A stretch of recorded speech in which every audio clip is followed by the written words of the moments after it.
In the first week of October 1918, in a shattered stretch of forest in eastern France, a few hundred American soldiers were trapped on a hillside and running out of everything. They were surrounded. They were out of food and nearly out of water. And then, in the worst turn of a bad week, their own artillery began to fall on them. Gunners miles away who had no idea the men below were friendly. The soldiers had no working radio and no runner who could get through.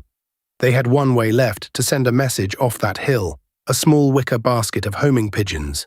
The commander wrote a few desperate lines, clipped them to the leg of his last available bird, and let it go into the fire. What happened to that pigeon would turn it into the most famous animal of the First World War. It would also become one of the most tangled legends of that war, a story where the courage is real and documented, and the neat version everyone remembers is not quite true. To understand this, you have to understand how fragile communication was in 1918. On a battlefield, orders and pleas for help traveled by field telephone, by radio, or by a human runner sprinting through the open. All three failed constantly. Wires were cut by shell fire. Early radios were heavy and unreliable. Runners were shot. So every major army fell back on a much older technology that simply worked: the homing pigeon. A trained pigeon carried forward in a basket and released near the front will fly straight back to the loft where it was raised, often many miles away, at speed and low to the ground. The United States Army set up its own Signal Corps pigeon service in July 1917, and its first birds reached France that autumn. These pigeons were not mascots, they were a communications network with wings. And when everything electric failed, they were often the only line out. The bird in this story came from Britain. In May 1918, the British Pigeon Service gave the American forces a gift of 600 young birds, and one of them was later named Cher Ami, French for dear friend. The records are unusually specific about it. Its identity ring on the left leg read NERP 18 EAD 615, which tells us it was registered with the National Union of Racing Pigeons, hatched in 1918, from a breeding loft marked EAD, thought to belong to a breeder in Norfolk, England. In other words, this was not some legendary war eagle. It was an ordinary young racing pigeon, bred in an English loft, and shipped to a war it had no way of understanding. That ordinariness matters, because the point of this story is not that one special animal was born to be a hero. It is what an ordinary animal was made to fly through, now to the men on that hillside, because their story is misremembered too. In early October 1918, during the huge Meuse-Argonne offensive, a force from the American 77th Division pushed forward into the Argonne forest and got out ahead of the units on its flanks. Roughly 500 men, actually 2 understrength battalions of the 308th Infantry, plus 2 companies of the 307th, ended up surrounded by German troops. History remembers them as the Lost Battalion. It is a great name, and as historians point out, it is wrong on both counts. It was not a single battalion, and it was not lost. Its commanders knew exactly where they were. They were sitting precisely where they had been ordered to advance to. The man in charge, Major Charles Whittlesey, refused several German demands to surrender and held the position while his men were picked apart by fire, hunger, and thirst. This is the situation the pigeon flew into. The lowest moment came on the afternoon of the 4th of October. American artillery, trying to hit the Germans around the pocket, misjudged the position and dropped a barrage directly onto Whittlesey's own men. Soldiers were being killed by shells fired by their own side, and there was no way to tell the gunners to stop except by pigeon. Whittlesey wrote the message by hand. The wording preserved in the National Archives reads, "We are along the road parallel 276.4. Our own artillery is dropping a barrage directly on us. For heaven's sake, stop it." That note was rolled into a small canister. The canister was fixed to a pigeon's leg, and the bird was thrown into the air over ground that was thick with gunfire in every direction. What the records describe next is brutal and precise. The last pigeon released from the pocket made it back to its loft roughly an hour and a quarter later, and it arrived terribly wounded.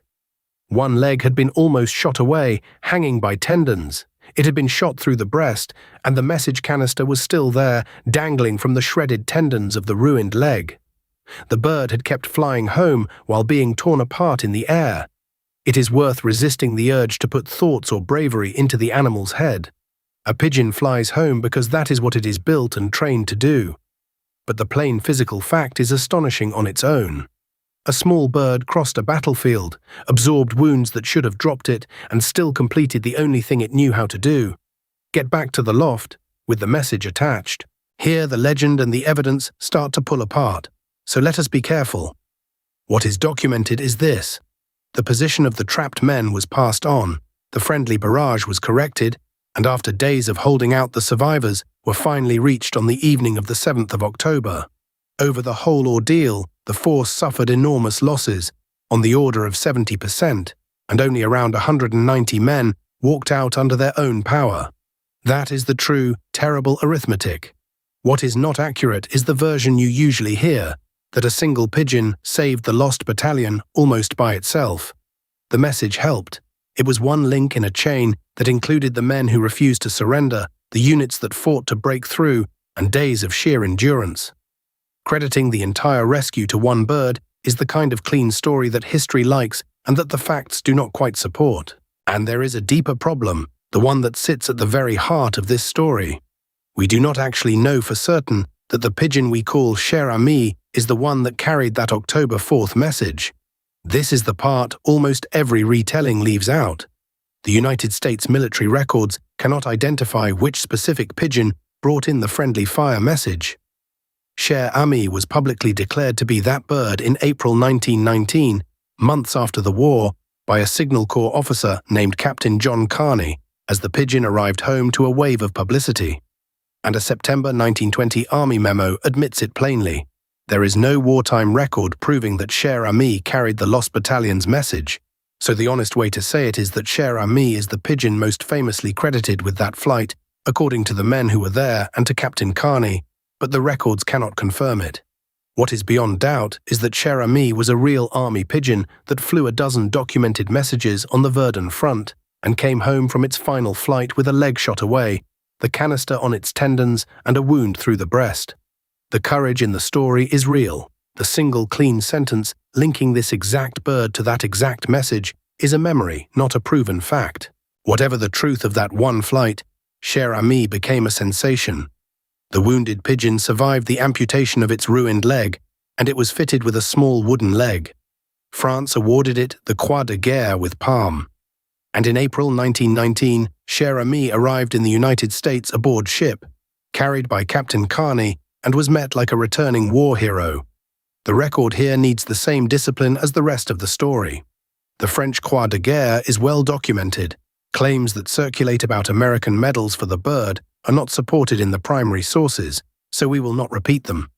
There is also a famous line, often attributed to General Pershing, that there isn't anything the United States can do too much for this bird.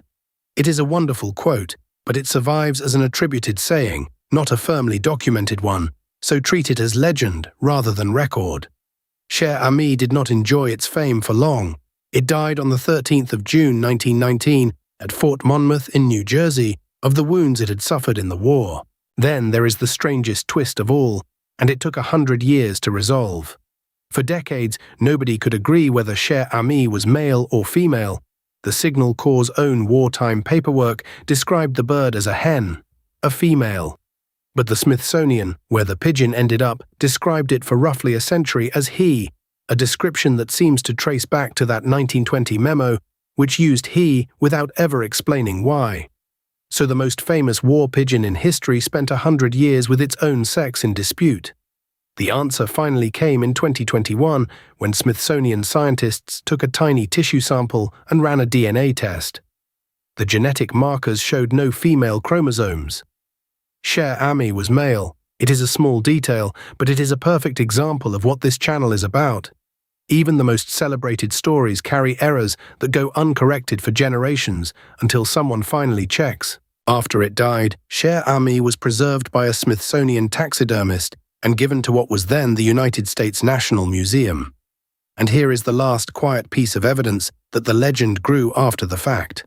When the mounted pigeon first went on public display in 1921, its label did not mention the lost battalion at all. It simply described Cher Ami as one of 600 English pigeons that had served in France. The now famous story, the single bird that saved the trapped men, was not yet fixed to it.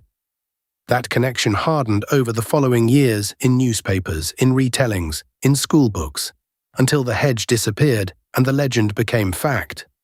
The bird itself never changed. Only the story around it did. Today, Cher Ami is still on display, in an exhibition at the National Museum of American History with the fitting title, The Price of Freedom. It is tempting to end on the clean version, because the clean version is easier. A hero pigeon flew through fire and saved hundreds of lives. But the truer story is better, because it respects both the animal and the men. What is documented is remarkable enough. A war so desperate for a single working line of communication that it depended on birds. A trapped force being shelled by its own side, a small pigeon that flew home shredded with the message still attached, and a century of memory that smoothed a messy, uncertain human event into a legend. Cher Ami did not choose any of this. It was bred in an English loft and carried into a war it could not comprehend, and it paid for that war with a leg and with its life. If there is a lesson, it is not about the glory of battle. It is about its cost, paid even by the creatures that never had a say in it, and about how carefully we should hold the stories we inherit. The legend says one bird saved a battalion. The evidence says something quieter and sadder, and more worth remembering. That is why we tell it.